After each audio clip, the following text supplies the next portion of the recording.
Bharatiya Janata party Rajkot મહાનગરપાલિકામાં શાસનમાં છે અને ભ્રષ્ટાચારી શાસન ચાલી રહ્યું છે આ રાજકોટની જનતા પણ જાણે છે અને ગુજરાતની જનતા પણ જાણે છે, મીડિયાના લોકો પણ જાણે, ચોથી જાગીર પણ જાણે.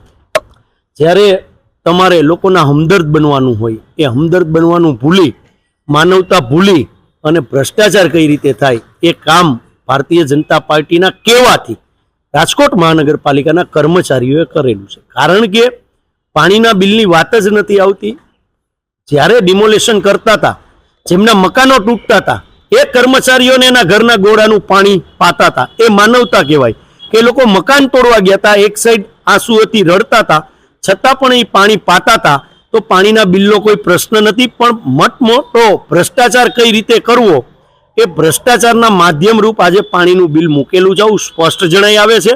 કારણ કે આ બિલ મૂકતા પહેલા કમિશનર શ્રી પાસે બિલ જતું હોય અને કમિશનર એ બિલને આગળ, એટલે કે જે આખું સાયકલ છે એમાં સ્ટેન્ડિંગ કમિટીના ચેરમેન સ્ટેન્ડિંગની મિટિંગમાં મૂકતા હોય તો કમિશનરનું ધ્યાન નહીં ગયું હોય. આટલું પાણી પીવાનું, લીંબુ શરબતો પીવાના, એ તો આપણે જે ગણતા નથી કેટલા લીટર થશે.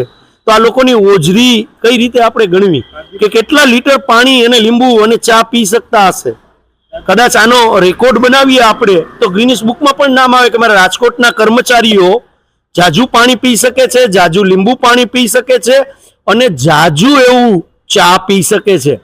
તો ગિનિસ બુકમાં કદાચ રેકોર્ડ થઈ જાય એટલું પી ગયા હશે જો આ બિલનું લીટરોમાં આપણે કન્વર્ટ કરીએ તો. આપને ખ્યાલ હશે કે જ્યારે ડિમોલેશન થયું ત્યારે પણ કોંગ્રેસ તાકાતથી આ ભારતીય જનતા પાર્ટીની સામે લડી હતી અને લોકોનો હમદર્દ બનીને લોકો સાથે ઊભી હતી.